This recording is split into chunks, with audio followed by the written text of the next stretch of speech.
ሰው በምግብ ረሃብ መሞት የለበትም። ምግብ እርቦት መሞት የለበትም። የማይሆን ነገር ነው።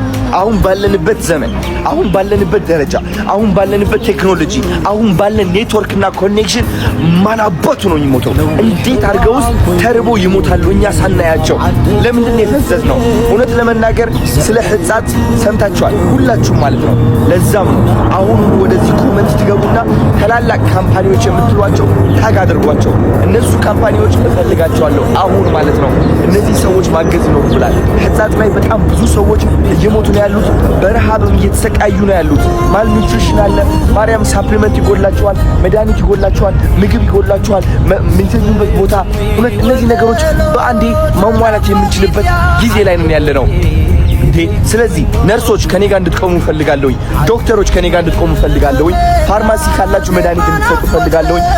የምግብ ፋብሪካዎች ካላችሁ ምግብ እንድትሰጡ ዋላ ከባይውን ዘይተረፈ ማለቲ አደናይ እንታኾይኑ አይሰማዕ እንዲ ታኾይን ስቁ ኢለን ንብል ነርና ሕዝርማ ከም ትሰማዕኹሞ ከይድ ብተግባር ይብለሎ ኩልና ኮይና ኣብ ጎን ንኹን ነዛ ቪድዮ ከዓ ላይክ ሼር ንግበራ ይቀኒልኝ።